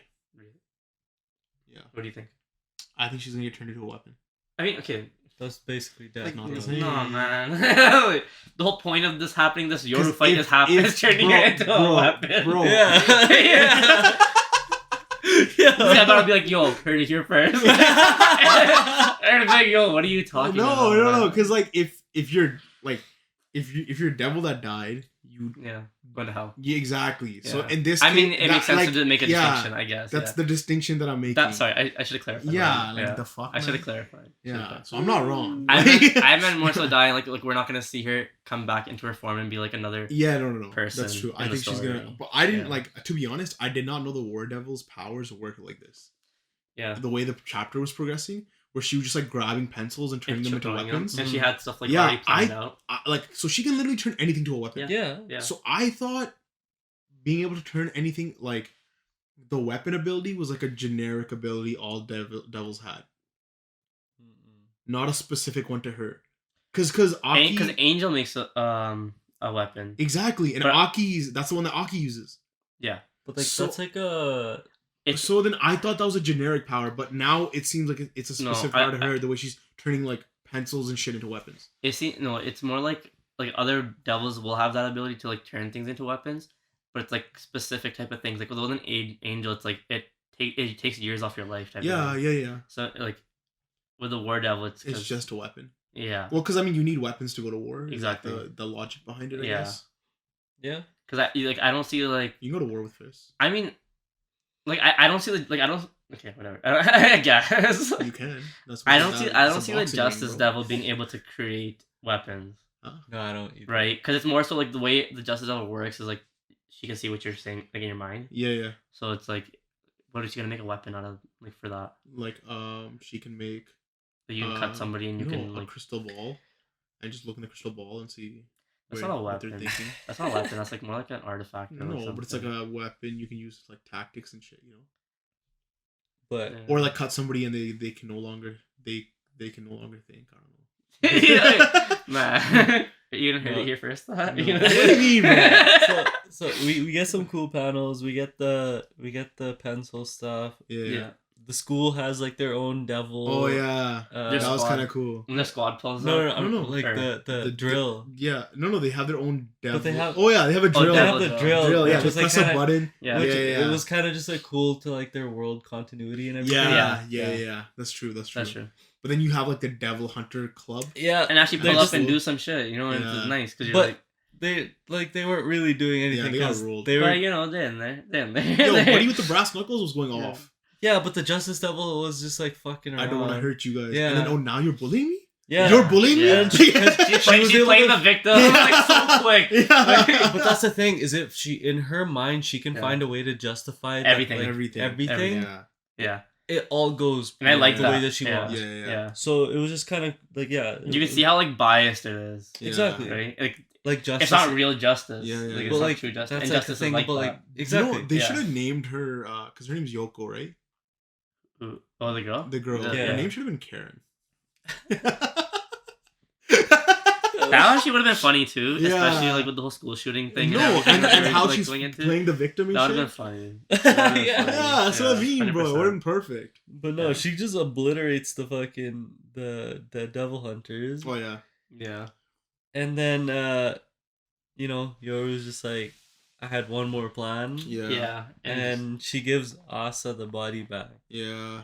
And now there's actually like we don't know how they're gonna react to it type of thing. This is completely planned, and I believe that this is just to delay Yoko even more for Denji to pull up. Yeah. Yeah. it's momentary, right? Like she's like, here, have her body back, and as soon as things tip in her favor, she can take the body. Yeah. But it was also in a way to like have Asa delay the Justice Devil to like stay there, have your conversation. Yeah. In time for Denji to pull up because they just called in the drill. If Denji goes to the school, Devil's coming through. He's the hero, right? Yeah.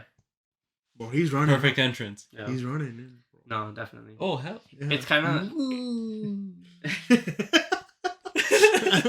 weak ass Rev. Never calling you for a chainsaw. Right, why would you need a chainsaw anyway? Texas Chainsaw Massacre looking ass. I thought you got chainsaw things on. What do you mean? First Luffy's cheeks, now a chainsaw. Anyways, going back to the chapter.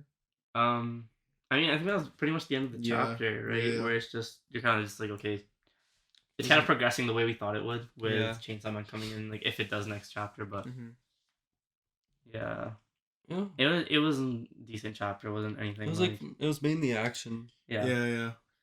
Like how do you guys feel like comparing part 2 to like part 1 in terms of like I guess like the first 10 chapters? Like how do you feel like? I would say part 1's better. Yeah, I feel the same way. I think, but it's because it's like it's a different style of writing that he's exercising right now. That's true. Yeah. And like he still has to work in like the action sequences in this new style of writing, which is more so like the slice of life. But this is. But I think even as like a main character, I think Denji like stole the show. Oh, for sure. Compared to Asa, so much more. So that's what I've been saying, bro. Yeah. Even though I like Asa as a character, she's not Denji level. Yeah. That's why I'm saying like Denji has to be main character. And that's what makes it so hard with part 2, I guess, to continue, because he made such a likable character in Denji. Exactly. Because like I don't know if you've been on TikTok and stuff, like so many, like only 2 episodes are out for Chainsaw Man, and people are making like so many like I guess like videos and stuff where they're just like Denji's my MC, like this is the guy, like they're like everyone's kind of like repping him already, and it's like the anime hasn't even like gotten up off its feet yet, like they just started, and it's just crazy that like it's so well received essentially. No, that's it.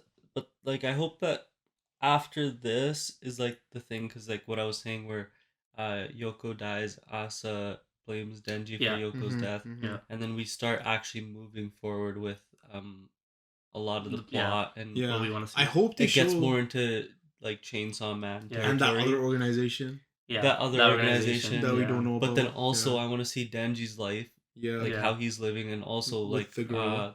I really want to see her come back. I want to see where that's going. Exactly. In terms of everything else that's been happening, like that, because that's like where they kind of left us. Like I think was it the one shot or whatever? Like they left us with that.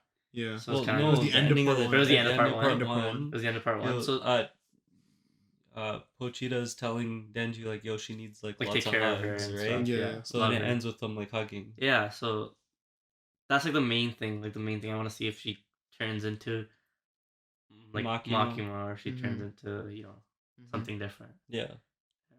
Well, we don't know how fast to like Devil's age. No. I feel like it'd just be. But it was more so like I was saying in the sense that like being the control devil and stuff. Yeah. How much she's gonna? How much of their personality like preordained type of thing. Like, yeah. Because it is it Makima the end result regardless of like how much you try? I don't think so. Yeah. I think that was just the way that she was brought up. Yeah. Was just to be the perfect like device. Control devil for like the government and whatnot. Yeah. And like that was the point of why he brought the girl to Denji. What's his name? Kishibe, yeah. Kishibe. Why Kishibe? I can't remember his name for a second. I know. I blanked there too. It's late, guys. Yeah, it is late. It's okay. Okay, moving on. We gotta talk about something that's finally been back after what, like 4 years, 5 years. Like we've all been waiting for this day. We got that. Hiatus. You can't call it that no more. First of all, you gotta respect it. Hunter x Hunter is back. Togashi's finally in his element. He's back again. Basically confirmed that there's gonna be, I think, 10 chapters or 10 volumes that he's gonna be doing.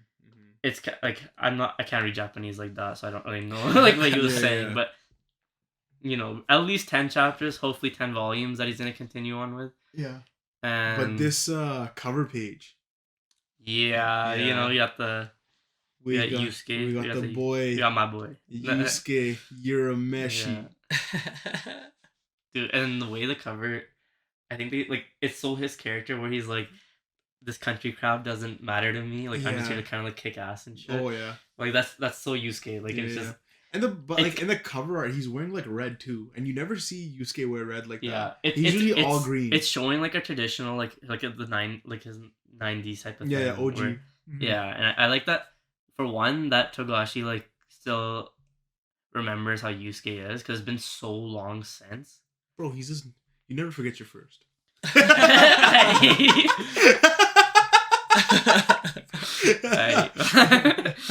But also just the way he was able to do that cover spread, I guess. Yeah. Like just to have like the old colors and everything like that. Like it's actually kind of cool. Yeah. Yeah. You got Gon in the cover too, by the way, guys. It's not. I mean, Yusuke's my guy. Like Gon's in there too. It's his manga. Where he been? Really. Where he been? Yeah. Anyways, we're kind of getting into. Hold on, let me call him. Wait, never mind. I'll do it after. We're getting into the Succession War a little bit. It's continuing on with where the last chapter left off. Yeah. Where we actually have like some of the other families like moving on to the other ones, and we kind of see the prince, one of the princes walking by himself, right? Yeah, and like I kind of had to go back to last chapter because it's been so long since this has been out, just to kind of like because they were kind of I was reading this, they got like all their powers and stuff, and I'm like, okay, what are the extent of their abilities? Yeah. So I had to go back one chapter just to see like what they can do with their abilities, and it was pretty cool. I was like, damn, like this actually made this chapter a lot better. Yeah. So just a quick recap. What can they do with their abilities? We got the blood guy. Yeah. Right. So he has the freaking what is that thing called? Like the thing that they have. Like the IV. The IV. Yeah. IV. Because he literally uses his blood for all of his powers. Yeah. So obviously he needs the IV so he can continue having blood and like survive and shit. Yeah. So it's not like some of these other manga where like people use their blood and they're like, okay, I'm fine. Yeah. Like I guess the most similar thing I could say is like with the Gray Man with like Corey, yeah. Where he uses his blood, but he's still like functioning in a way. Even well, I mean, I don't know if you ever seen Noblesse. No, I haven't. Or read the like webtoon. No. He also uses blood. Yeah. And then the prince that we're talking about, he's got the powers to turn, I guess, any object into like turn things into whatever he wants, I guess. Yeah, turn inanimate objects into living beings. Yeah, like it's like that's what weird. It seems like. Yeah, right? it is. Yeah. And it's like, but it's kind of weird because he turns a pigeon into handcuffs. And then he also goes the other way where he turns like a. No. He turns handcuffs into pigeons. Oh, and he reverted it. And he reverted it. So then he turns a camcorder into a cat. Yeah. So that's pretty cool. Yeah, no, that's really dope. Like it's a different. I know it's a spoiler for you. It's okay. You know me, I don't care. Yeah. It's like a different utilization of Nen too. Yeah. Like I don't think we've actually seen that before. Like reversing the effect of it type of thing. Yeah. Right? Or even turning like I don't know, like an inanimate object, inanimate to animate. Yeah. Right? We haven't seen that before. Yeah. And then even later on the chapter, it felt like to me like with the layers of this, it plays into the way we've been seeing a lot of the Succession War, how it's like been another layer to Nen. That's true. And he's like been more intricate with it, almost kind of like how Jujutsu Kaisen is with their like the intricate system. Yeah. Yeah, it was kind of like reminiscent with that. But obviously this is first. Yeah. Other way around. But you know what I mean. You know what I mean. Like it's just. Yeah, it's nice to see that he's still in his element. Essentially, like he hasn't just. Because like we also Quest. Like later on in the chapter when like the prince is walking by himself and the three assassins are like, all right, should we jump up now? Let's jump him. Yeah, and he's like, you should worry about. Alright, No, go ahead. Like he's kind of like, you shouldn't be worried about like your other buddy, and he's like, nah, I'm good. Like, what are you talking about? And then they're jumping out of the blood thing, and he's using his blood stuff, but like, Buddy doesn't notice what's happening, and then while they're fighting, the guy's just like, aren't you worried? He's like, nah. Like, and you look over it, and the other guy's like caught in like a blood net. Yeah. And he's just murked out, and you're just like, you're like, bro, what the hell? Like, who is this guy? And he's like, I feel like in terms of Nen ability for blood, like he could go in so many ways. With 100%. And because like blood type, right? Like there's so many things.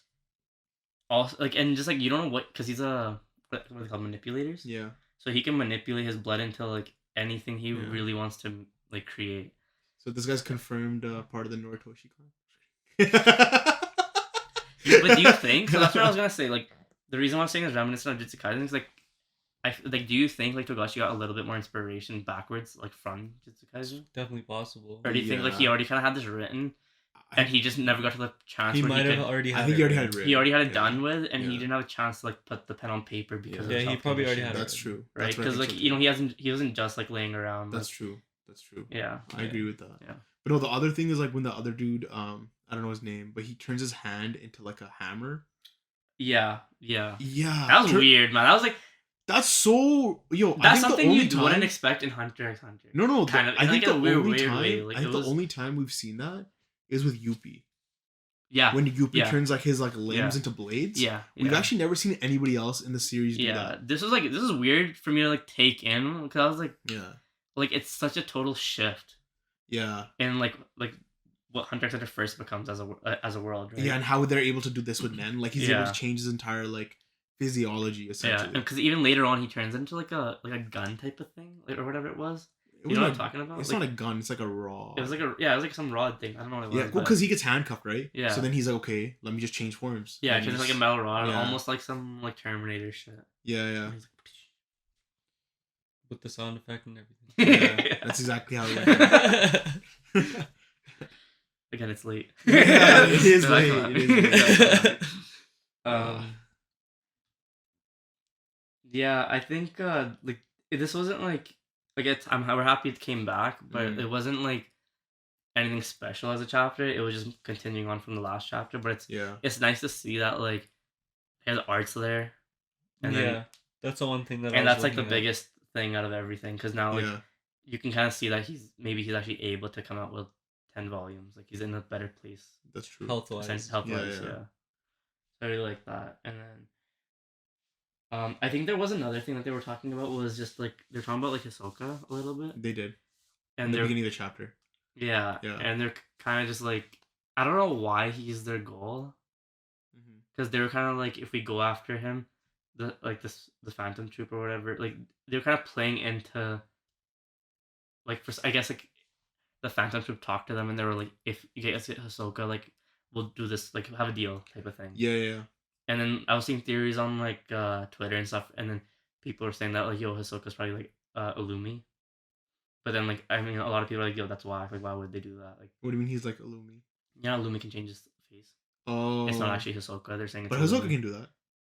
Yeah, like his bungee gum. 100% he can do that with a bungee gum. Why couldn't? But we're saying like, but they're saying it in a way like this. Well, there's two sides of the argument where like one side they're saying like Illumi's actually Hisoka because once they reveal like that's not actually Hisoka, like the Phantom is gonna be chapped and shit.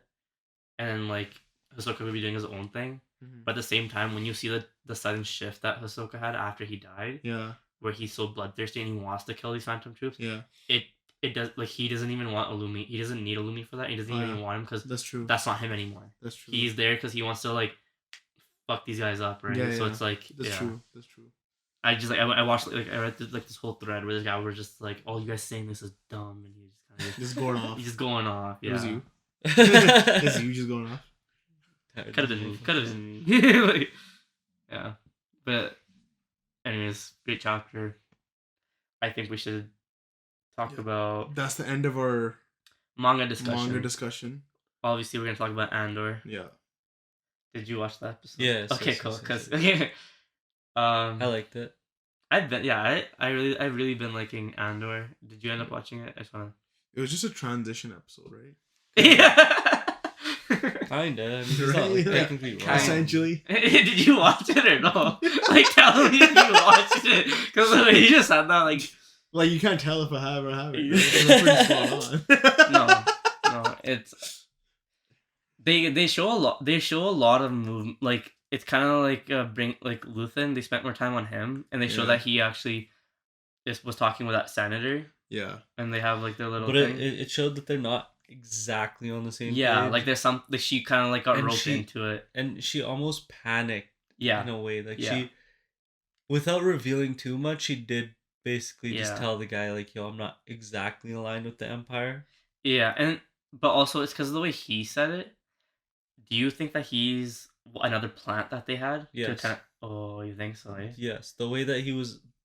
I felt it more like the way she felt when she was talking to him, and she was just like, when he said that his political views don't align with the Empire, she was like, okay, I can trust him. Exactly. Yeah. But like I felt like that was just too convenient.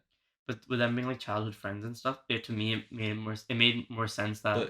But doesn't that just kind of go with like more backstabbing, more heartbreaking, that like your childhood friend doesn't actually have your back, that you can't actually trust them when you do like confide in them, and that's true. But you get the thing is, like, with her reaching out to him, and she was kind of like, you can't trust my husband. No, but it also, in that sense, it to me, it was like, we gotta kind of give the resistance a little bit more, like kind of give them like, it also to get to that point where they actually like take him down. This idea that hitting the nail on the head. Yeah, there you go. Who are you fucking up, bro? I got you, bro.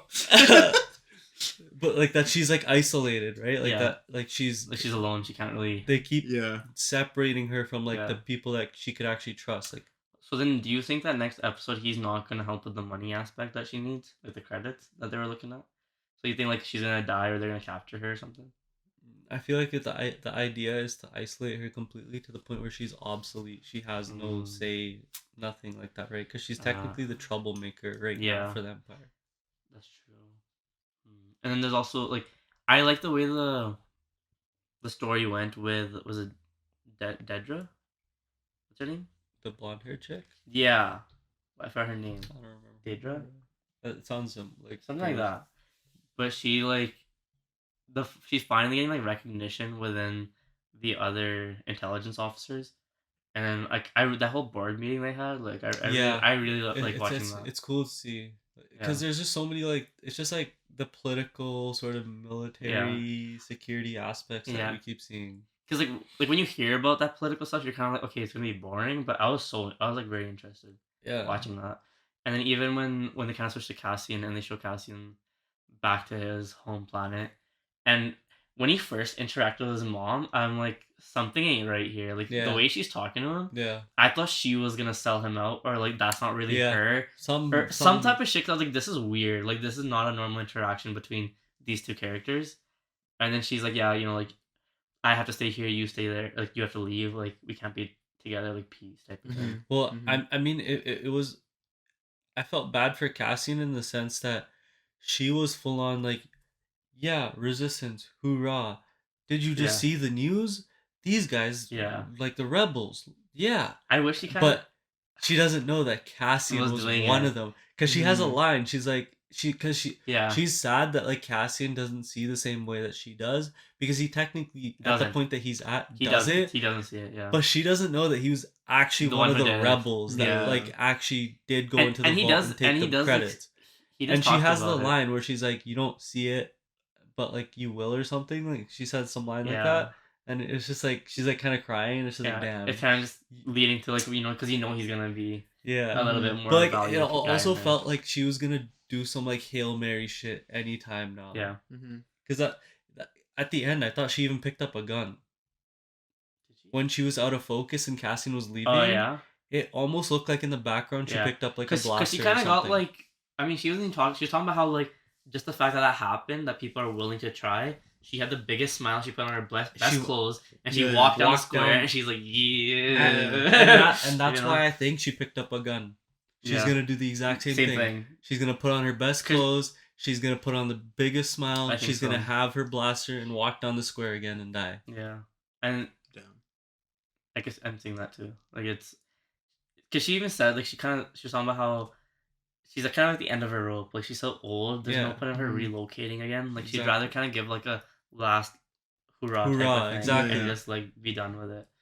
And I feel like that would kind of fit with it, and also push Cassian in more of like that towards Rogue One, resistance, rebels, stuff, right? Yeah, I was looking at the slate for like just like the episodes airing, and it's going to like November 23rd. So we're getting like a lot. We're getting a lot of episodes. Tales of the Jedi coming out October 28th is all. I don't know. I had no idea. Yeah, it's coming out soon. But I didn't realize like how long the series was gonna be, just because compared to the other series we've gotten, because they've been haven't been that short, long. True. 6 to 8 episodes or whatever. Yeah. And then I think was Cassian? Did he went to another planet? He went to Miami Beach. Yeah, South Beach, Florida. Yeah. Okay. Actually, that's what it looked like. That's what it looked like. But where is that? Is that on the same planet? No, it's on a different. Okay. It's on a different planet. He's on Earth. He came to Earth to Miami Beach, and he's like, I'm a tourist. The galaxy not that far away. And that whole scene where they basically threw him in jail. Yeah. It shows you just how unreasonable the Empire is. He's living life. Otherwise, I guess. Dude had a girl in his bed. He had a nice little rental, I guess, if he's calling himself a tourist. Mm-hmm. Living on the side of the beach with the ocean. He chilling. Bro, he was actually just booling for however long. Whatever that was. But just the fact that he's I'm just gonna go to the store, and they're that was his fault too, though. He acted sus.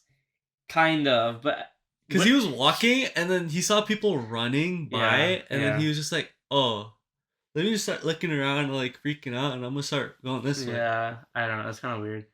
Basically, they associated him with these other guys running, and they're just screw this guy. You're fishy. We're gonna. They just start slamming him with all these charges, and you're just that escalated so quick. Mm-hmm. They gave him charges that didn't even and I think that's gonna drive home why he's gonna join the resistance and stuff, because he's kind of this is fucked. Yeah, it's not just about keeping your head down, because even when you're keeping your head down, they're still gonna fuck you.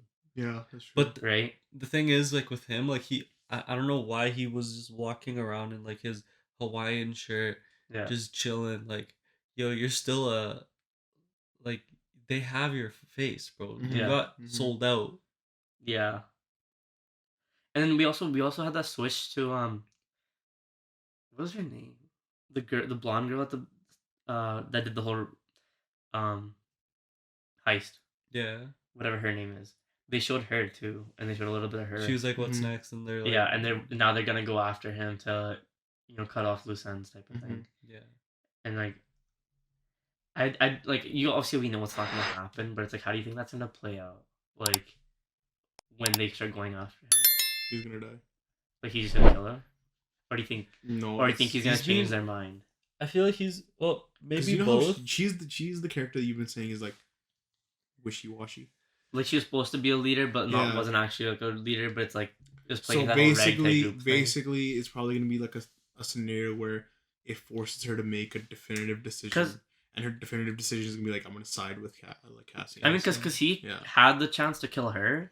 Yeah. So repay that debt maybe, and don't kill him. I feel and maybe join his side. I don't know. The thing is, they're gonna end up needing him. I feel and then also we don't know how long he'll be in this prison for, but I think the charge was 6 years or something. But I mean, I'm saying until he breaks out, or whatever happens story-wise. Yeah, I'm pretty sure he has the blueprints tatted on his back and shit. So.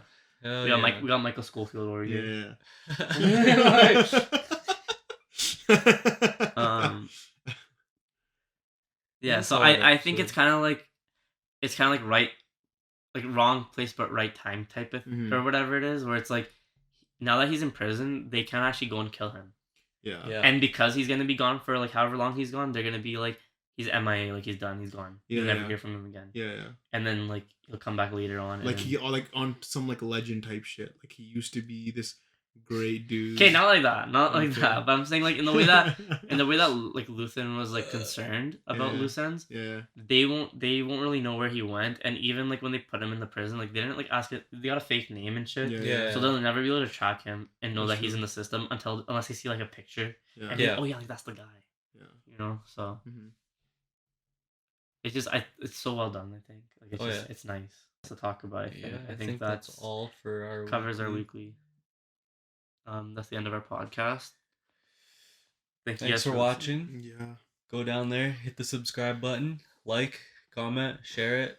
Follow our Twitter. Our Twitter at Sane Society. If we called something in this pod that is revealed in a later pod, please come back to this pod. And just, in the comments below, let us know if we called it or not. They called it.